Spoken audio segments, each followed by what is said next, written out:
So as you guys could tell from the title, I bought a blow motor Genesis Coupe, and I'm gonna rebuild it and we're gonna get it running again.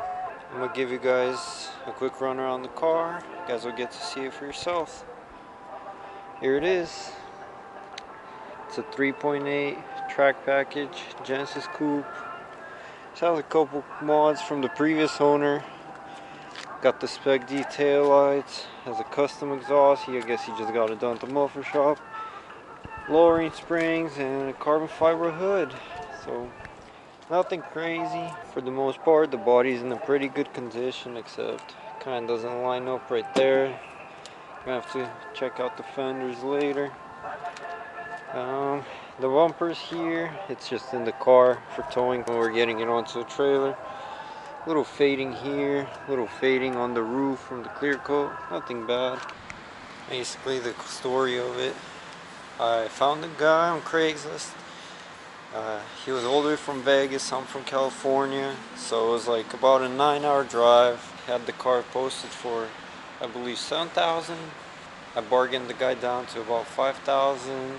I got the car on the tow truck, he took the offer, loaded it up, got it towed. Next day, my dad took the delivery at his shop, and 3 days after that, we pulled the motor. My dad already started getting some work done at lunch today while I was at work. Got the valve covers off, got the intake manifold off. By the looks of it, the engine's pretty good condition. Doesn't have any scuffs on the camshafts, so that's a good sign. It's looking pretty good.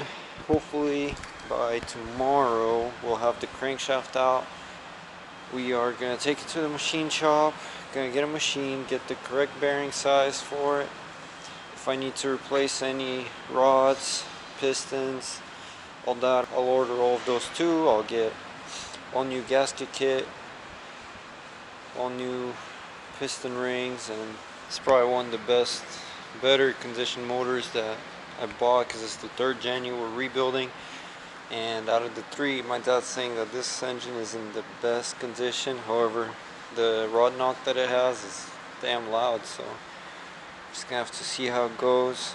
Hopefully it's not gonna have to buy any new crankshaft or all that, because that's what's gonna make it expensive. Otherwise, I'm thinking the whole rebuild for us is gonna come out to about $1,000, maybe $1,300, just because we're doing all the work ourselves, except for the machining, obviously. But not having to pay for labor makes it nice, so I'll keep you guys posted.